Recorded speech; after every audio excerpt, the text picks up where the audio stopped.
The QLZ Green Room, we're back, and it's been two bands this week from Michigan. We talked to Damon from Virtue this week, and he's the guitarist and one of the vocalists in that band. And he's also one of the guitarists for the guy that we're talking to today with Chad and For the Fallen Dream. So, Chad, dude, you were all ready to go, man. You were in this little space before I was even in here. I was like, oh man, he's waiting on me. How you doing? I have my coffee, man. I'm ready to rock and roll. I'm excited, but Awesome. doing great, brother. Thank you so much for having me. Yeah, and you and I were talking a little bit. Like I said, I always kind of like talking to everybody for a minute or two, and it gives me a little bit more to learn about you guys before we start diving into everything.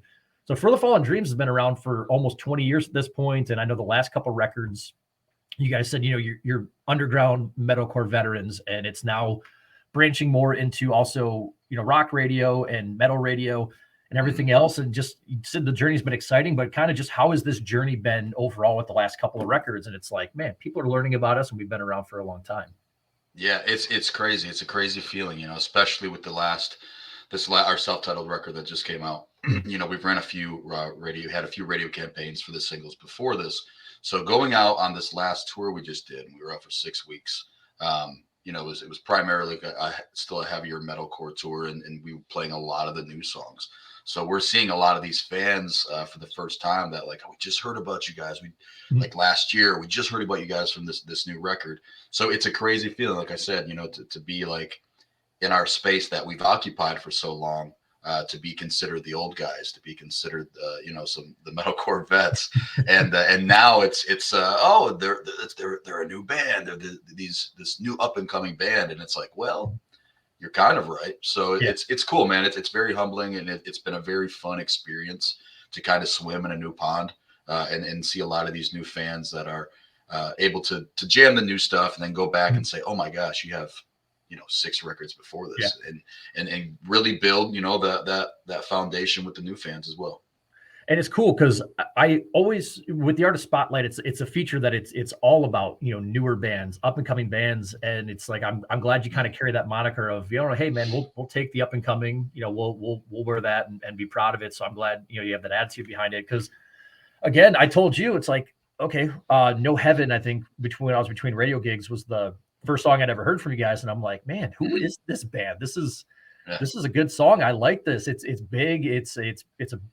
It's always funny because like trying to explain metal to people who don't listen to metal about that genre being beautiful in a way, because you listen to No Heaven, Without You is a single that we're going to be playing on Monday in the Artist Spotlight, and diving into about half the record, the self-titled.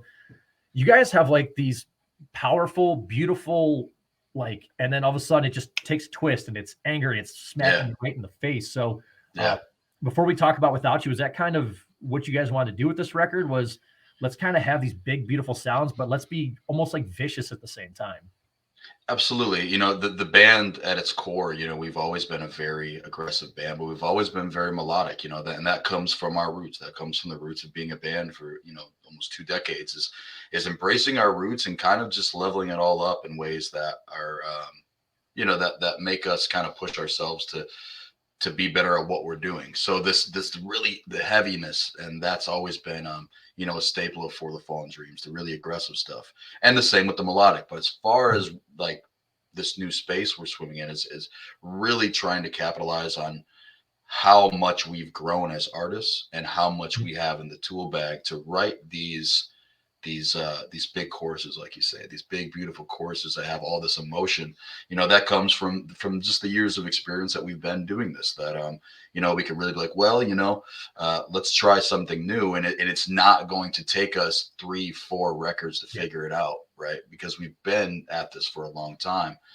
So we really lean into that, to kind of stick with our roots with the heavy stuff. And now we're figuring it out and experimenting, but we're very sound with how this new stuff on the melodic side is pushing the needle forward for us. Is that maybe a reason why you guys decided, 7 albums in, you guys finally have a self-titled album? It seems like when I was growing up, that was, whatever band came out next, the first album was always the self-titled one. Oh yeah. Seven Dust style, first record going self-titled. Yep. So kind of was that maybe a conscious effort to just be like, hey, we're 7 records in, let's self-title this because we feel like, maybe we found a little bit more sound to us?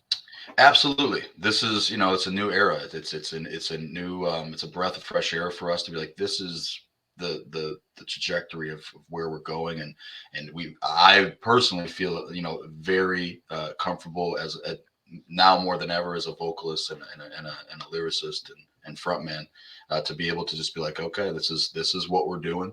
Uh, Much love for over the past 20 years to all the fans who have stuck around and continue to stick around, and all the new fans. So it's just embracing that, and that's the self-title just made the most sense for where we were going.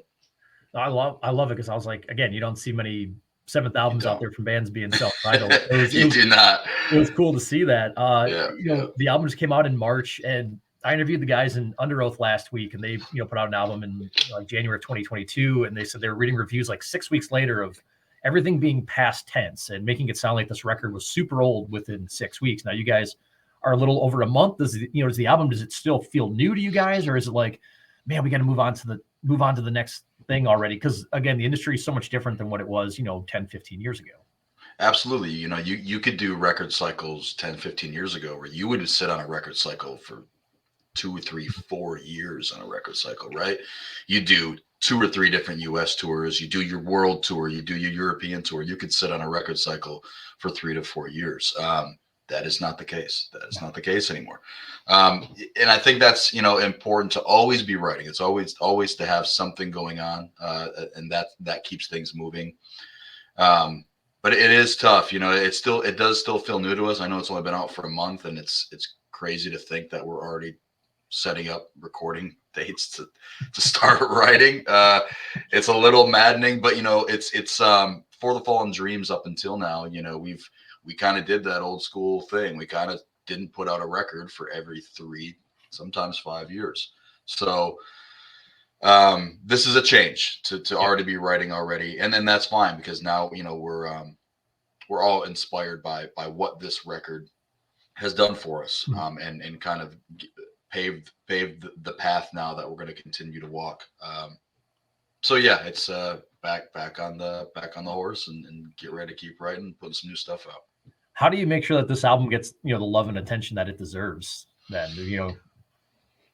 There's so many different sides to this now because it's not just first week sales. yeah. Now it's your TikTok, it's your Instagram, it's how often you're commenting and talking to the fans, it's your touring, it's your merch store, it's the ground level that your booking agent and your label and your manager are doing. There's so many sides to it. So to keep up with that really takes a great team. To be the older guys, I guess, in a sense, for us to now being told like, hey man, you got that TikTok? Can you get that TikTok going this week? And I'm like, oh, good lord, is this where we're at? Um, but there's been bands who have been around longer than us that have really capitalized on that and done a great job with it. Jacoby Shaddix and Papa Roach. Yeah. He's always been a charismatic guy. He's always been that dude. So a thing for him to do like the TikTok stuff and be really in your face, it works. So we try and do the same thing. We're easing into it because we're still figuring it out. But again, it goes to everything. It's touring. It's the label doing their part of laying the foundation of the advertising, and us doing our part, just Mhm. playing the songs and being on the road and putting on a good show. But that's you got to make them all work. It's Yeah. all they're all moving wheels. Exactly. Well, I got a question about albums a little bit later on for you that I want to dive into. But first, Without You is the new single from you guys. We're playing on the Artist Spotlight on Monday at 8:30 Right. Central Time here in Springfield. And I always like to get something, Chad, for share something on the air before we dive into the song, kind of maybe some of the inspiration behind the song, or if you want to share what it means, or just kind of what inspired it. Without You is a song that's definitely about loss and grieving.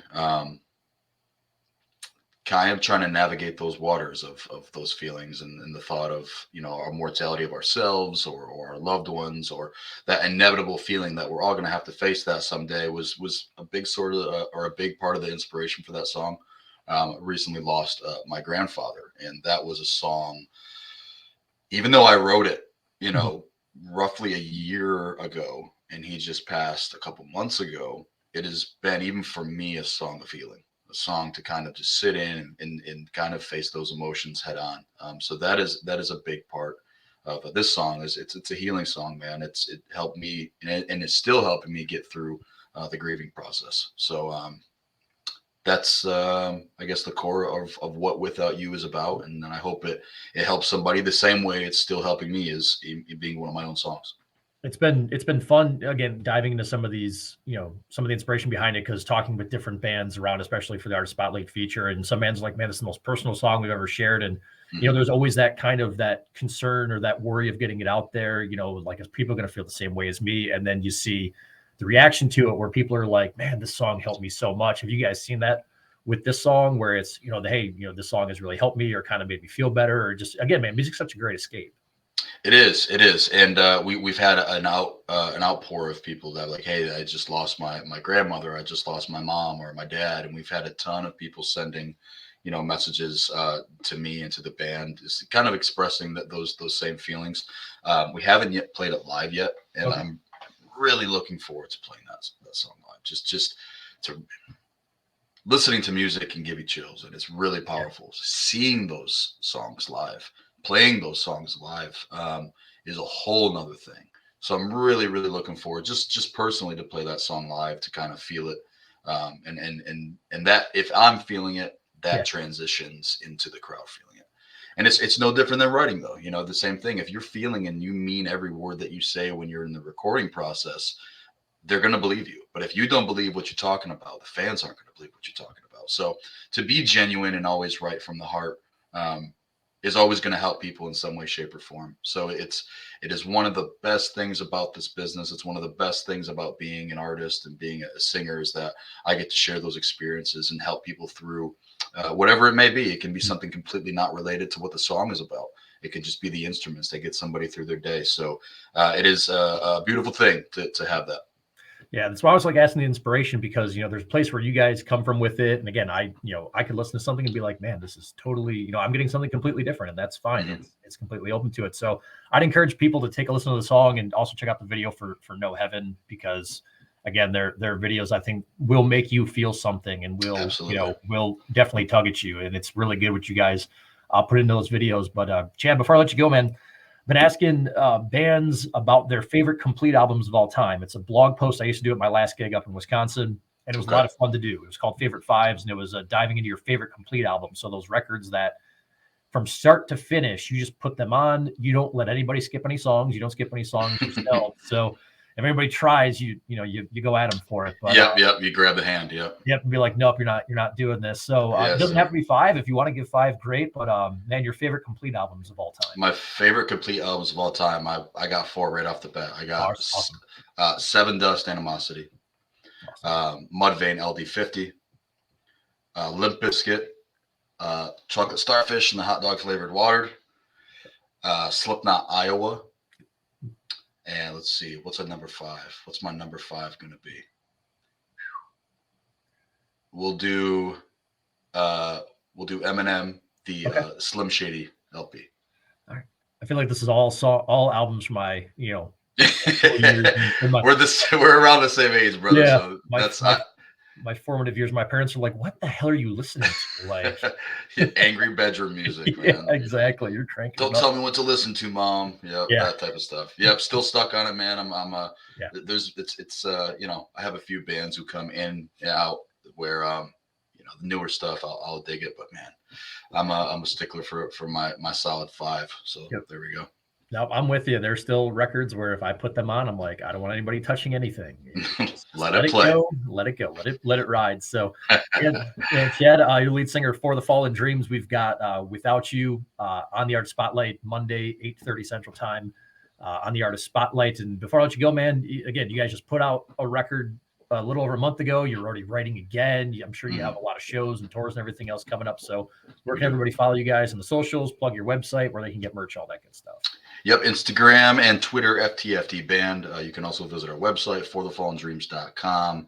Facebook, For the Fallen Dreams, and we'll be keeping everybody up to date there. We have a bunch of tours on the horizon that are on the brisk of getting announced. So super excited about everything to come up with those.